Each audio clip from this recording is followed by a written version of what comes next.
બોલો સ્વામિનારાયણ ભગવાનની જય, રામચંદ્ર ભગવાનની જય, કૃષ્ણ કનૈયા લાલ કી જય, કષ્ટભંજન દેવ કી જય.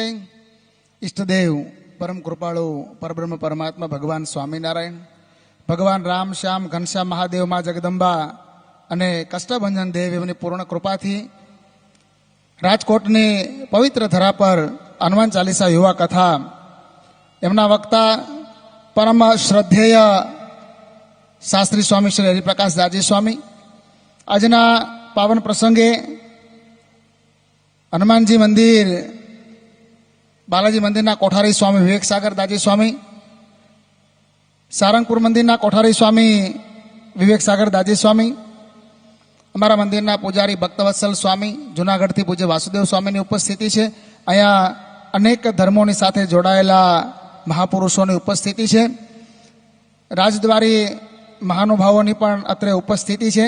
સમાજમાં કંઈક પણ સમાજ માટે કરવું એવા અહીંયા વિજયભાઈ જેવા ઘણા મહાનુભાવોની ઉપસ્થિતિ છે. ઉપસ્થિત આખી સમિતિ અને કથાનું શ્રવણ કરવા માટે પધારેલા આપ સૌ ભક્તજનોને ભાવથી જય સ્વામિનારાયણ. સુંદર મજાની કથા એ ચાલી રહી છે અને એમાંય હનુમાન ચાલીસાની કથા અને કથાના માધ્યમે રાજકોટના જે આયોજકો છે કોઈનું પોતાનું પર્સનલ નામ નહીં, પોતાના વખાણ થાય અથવા તો કંઈક આમાંથી પ્રાપ્ત કરવું છે એવું નહીં, માત્ર હનુમાનજી મહારાજ રાજી થાય આવા જ ભાવ સાથે આ કથાનું જે આયોજન કર્યું છે એ અભિનંદનને પાત્ર છે. એકવાર તાળીઓના ગડગડાટની સાથે આ તમામ આયોજકોને આપણે અભિનંદન આપીએ. રંગીલું રાજકોટ છે, એની સાથે સાથે અમારું રાજકોટ એક ધર્મનગરી છે.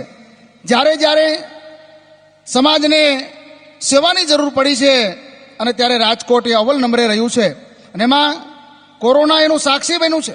જ્યારે કોરોના આવ્યો અને આખું એ વિશ્વ જ્યારે ઊભું રહી જાય અને એવા સમયે જ્યારે પોતાના પણ પોતાના ન રહ્યા એ સમયે રાજકોટના જે સમાજ સેવકો છે, રાજકોટના જે ધર્મપ્રેમી લોકો છે, એમણે જ્યારે જ્યારે જે માણસને જે પ્રકારની મદદની જરૂર પડી અને ત્યારે એ રાજકોટ વાસીઓએ મદદ કરી છે.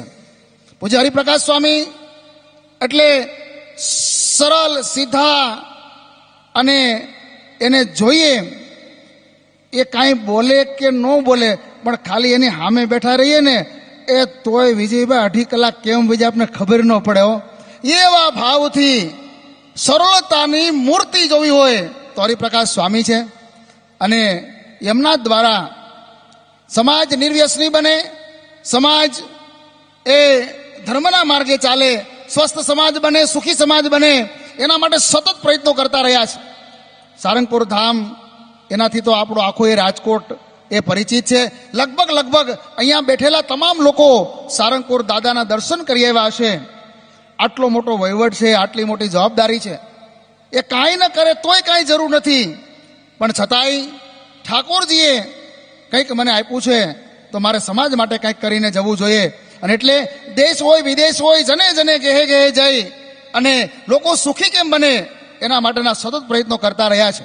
અને આમ પણ રાજકોટ અને સારંગપુરનો સીધો નાતો છે.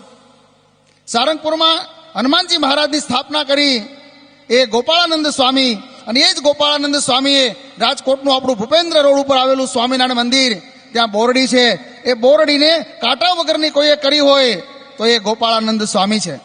બીજી સામ્યતા એ છે કે રાજકોટમાં બાલાજી મંદિર એટલે બાલાજી હનુમાનજી દાદા એ પણ મહાપ્રતાપી દાદા છે. મારે તમને વિનંતી કરવી છે કે પૂનમ હોય, એકાદશી હોય, નોમ હોય અથવા તો શનિવાર હોય કે રવિવાર કે બુધવારની રજા હોય ત્યારે સારંગપુર દર્શન કરવા જાજો, પણ કાયમ દર્શન કરવા માટે તમે બાલાજીના દર્શન કરી અને કષ્ટભંજન દેવનું ધ્યાન ધરશો તો કષ્ટભંજન દેવ તમારા કાર્યો તમારી પ્રાર્થનાનો સ્વીકાર કરશે. સામ્યતા બીજી કે એ ત્યાં સારંગપુરમાં કોઠારી તરીકે વિવેક સ્વામી છે અને અમારા બાલાજીમાં કોઠારી તરીકે વિવેક સ્વામી છે. બોલો, ત્યારે રાજકોટના ભક્તો વિશેષ સમય નથી લેવો. હનુમાનજી મહારાજ અતુલિત બલધામમ હેમ શૈલાવ દેહમ, અને હનુમાનજી મહારાજ બુદ્ધિમતામ વરિષ્ઠામ. અને એના કરતાં પણ આગળ કહું તો જીવનમાં જ્યારે સંકટ આવે, ઘણા પ્રકારના સંકટો છે, દેશ સંકટ, પ્રાણ સંકટ, કાલ સંકટ. આ તમામ સંકટથી સંકટ હશે હનુમાન છોડાવે. હનુમાનજી મહારાજ એની હનુમાન ચાલીસાના પાઠ કરો ત્યારે તમામ કષ્ટોમાંથી હનુમાનજી મહારાજ દૂર કરે છે. એવા હનુમાનજી મહારાજ એના માધ્યમ બનાવી અને આજનો યુવાન એ વ્યસનથી દૂર થાય, આજનો યુવાન એ ધર્મ તરફ વળે, આજનો યુવાન એ સ્વસ્થ બને, આજનો યુવાન એ સુખી બને. આના માટેના વિનમ્ર પ્રયાસ એ રાજકોટની અમારી આ સમિતિએ કર્યા છે. ત્યારે હૃદયથી ઠાકોરજીને પ્રાર્થના કરું કે આ આયોજનમાં જેમણે તન મન ધનથી સહકાર આપ્યો છે અને જે લોકો કથાનું શ્રવણ કરવા માટે આવ્યા છે, આવશે, આ તમામ ઉપર કષ્ટભંજન દેવ એની કૃપા રહે, જીવનમાં આવનારા તમામ કષ્ટોને દાદા દૂર કરે. આવી પૂજ્ય અમારે ભક્તવત્સલ સ્વામી છે, અમારે મુનિવત્સલ સ્વામી, અમારે વાસુદેવ સ્વામી, અમારા મંદિરના તમામ સંતો, પાર્ષદવર્ય કીર્તન ભગતજી એમની પણ ઉપસ્થિતિ છે. તો રાજકોટ મંદિર અને બાલાજી મંદિરના તમામ ત્યાગી સંતો ભક્તો વતી હૃદયથી ઠાકોરજીને પ્રાર્થના કરું કે આપ સર્વનું ઠાકોરજી મંગલ કરે. આવી શુભ ભાવના અત્યારથી વ્યક્ત કરી મારી વાણી વિરામ. અસ્તુ. જય સ્વામિનારાયણ.